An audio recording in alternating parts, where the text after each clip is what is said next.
morning, Ebony from Magnetic Business Development. A quick post this morning about data. So when we're looking after a client, we will look at their targeting strategy, and then we'll source the data for their campaign.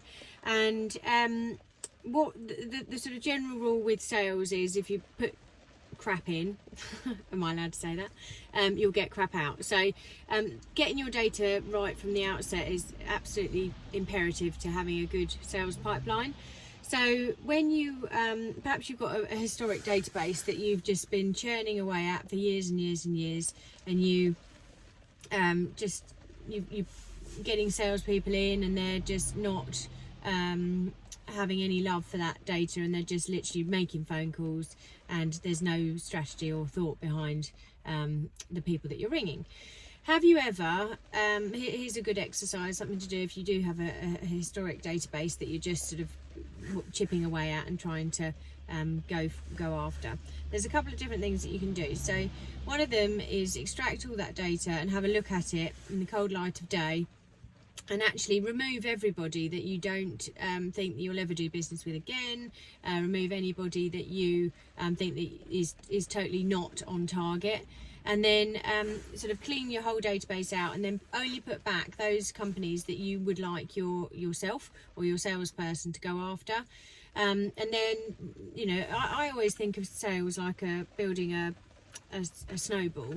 So if you start with your foundations in a funny shape, you're never going to end up with a perfectly round snowball. However, if you start with your foundations in a really nice circle, and then you just keep adding to that circle with appropriate data and appropriate leads, then you will build a perfectly round snowball. And the same goes for your sales pipeline. If you're just going after the same sorts of companies, and there's absolutely they're not going to have an interest in your services, of course you're going to be ignored, and of course they're going to probably put your emails in the bin. So yeah, just have a real sort out this year of all your data. Make sure you're only going after companies who are going to have a need or a want of your services. And then another thing that I also tell our clients to do is look for low-hanging fruit. So, there's no point absolutely flogging a dead horse, trying to go after something that they're probably, maybe you're too small for them.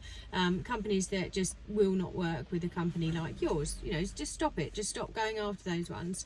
And then look at even previous customers. So a good way of identifying previous sort of dormant customers, something that I tell our clients to do, is extract your accounting data.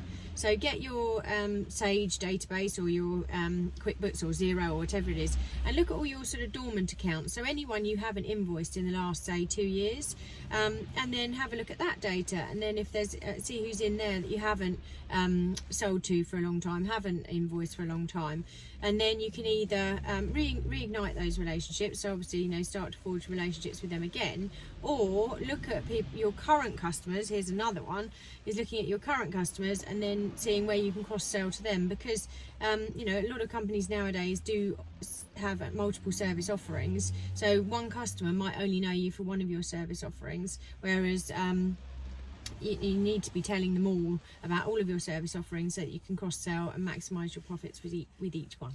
Anyway, here's to a fantastic day. Cheers. Bye.